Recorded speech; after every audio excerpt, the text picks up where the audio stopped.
Lady Boulay, and I hope you're having a blessed day. Thank you for your support. Thank you for subscribing to the channel. Thank you for your thumbs up, for your comments, and thank you for sharing the videos. Thank you for all you do to support the channel. And yes, we are commanded to love one another, whether we want to or not, or whether we agree with each other or not. So I've got a question for you. Are black immigrants a nuisance to black Americans?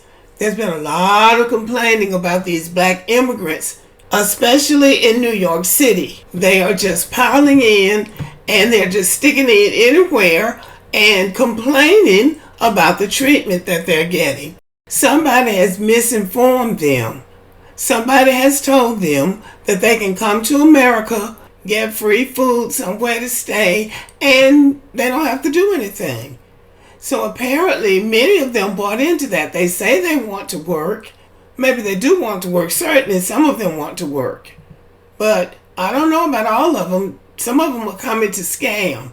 And that doesn't really turn out as well in America as they think. I believe a lot of Africans are going back to Africa telling lies. A Ghanaian viewer replied in one of my comment sections that they are coming into Ghana from Nigeria, telling them about how easy it is in America and what all they can do in America. And she says, and this was a Ghanaian woman, that they're a nuisance in Ghana. And she was talking about Nigerians. I believe that they've been misinformed and that they will have to get the wake-up call. But this is why I'm doing this video, because content creator just did a video and I just watched it and I thought it was funny that some immigrants, some West African immigrants in New York City had gone into a park, taken over a park, and were playing soccer. They call it football, I think, but we call it soccer. And some parents brought their children who were in a soccer league. These are, middle school or high school students, I guess, to play in the park. And the people, and I'm assuming they were white, told these West Africans to leave, that they had to leave. And he said there was about 30 of them, and that some of them started to leave. But then somebody told them they didn't have to go anywhere, and that they weren't going anywhere, and they could do what they wanted to do. And so the people, when they got the police on them, the police came, asked them if they had a permit to play, and they said they did. I don't know how that ended up. Eventually, it won't end well for the West Africans.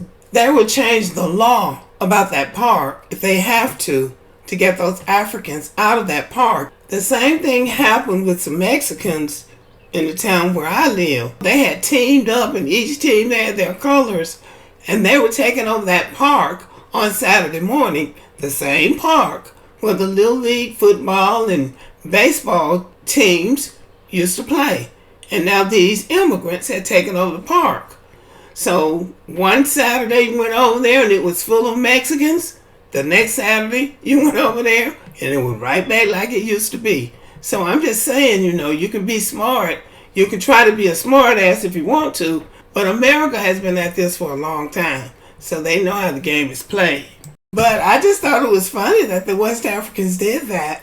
Because if it had been black Americans, they would have rolled up in that park with guns blazing. Somebody probably would have ended up getting killed if they had said they weren't going to leave. So this is a new flavor. And these are West African. I think you do have to make a distinction between West Africans, Central Africans, and East Africans. Because we know that Ethiopians have been coming here longer than anybody. And even though they may not identify as black, but they can identify as white. They don't look like Hispanics, and they don't look like Asians. So I don't know what you call them. But my point is, they've been coming here the longest, and you never hear anything about them. Individually, you might hear a black person say, oh, they think they're better than black Americans, because we say that about everybody instead of putting people in their place. Because that's what you really have to do. But we haven't had any problems out of them. There's a large community of African immigrants from the Congo up in the Michigan area and also in Texas, down in the Dallas area. You don't ever hear anything about those people. There are other immigrants from Africa in the United States, and you never hear anything about them. They're not on social media being nasty. There are a lot of Kenyans in the United States. You rarely hear anything from them. But you do hear a lot from the West Africans, especially Nigerians. Once in a while, another one from somewhere else will come up and, I'm from such and such a thing and I'm bad too. But mostly you don't. Mostly you don't, because I can just tell you straight up, based on what we know about America, they have something for you if you're going to be that bad of an ass. That's just the way it works. But as far as Black Americans are concerned, we have to put our foot down, and then we have to double down. If it comes to that, Black Americans might have to lobby the government and say, we need to have some input about the Africans who migrate to the United States, especially if you're going to plop them down in our communities and they become a problem for us. Now that's the least that we can do. I don't think we'll have that problem in the southern states anytime soon, because we have Republican governors and they agree with the governor of Texas. So I'm not really concerned about an overflow of immigrants from anywhere as long as I'm down here in these red states. These red states have other problems, but being sanctuary cities and just letting an untold amount of people come into your country uninvited, we're not having that problem right now, at least not where I live. We won't have that problem in the southern states for some time to come, because number one, we don't have any sanctuary cities in Alabama and Georgia where I mostly live, and I don't think Florida has any, because the governor in Florida is worse than the one in Texas. So I don't know if there are any sanctuary cities in these red southern states.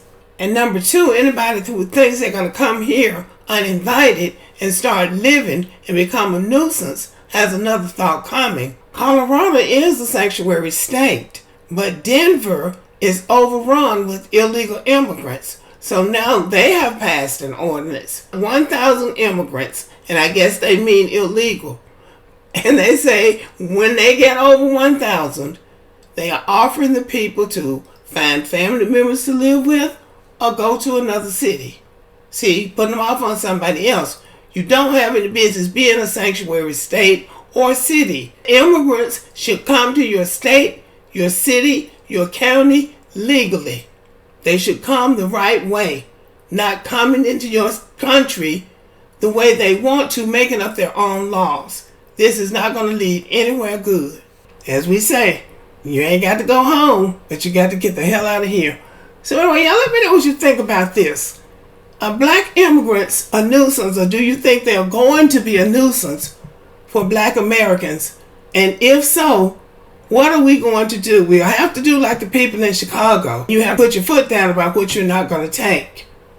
And you can make a difference. You can make a difference. The governor of Texas has shown us you can make a difference. Because for years and years, those immigrants were stopping off in Texas, overloading the resources in Texas. So now the Texas governor said, this is enough. I'm not taking any more. And they can't even land in Texas. The minute they cross that border, he gets them out of there. That is what you have to do. And there's nothing wrong with sending them back where they came from. But let me know what you think about this. Thank you for listening. Subscribe to the channel. Give me a thumbs up, leave a comment, share the video. And as always, have a great day.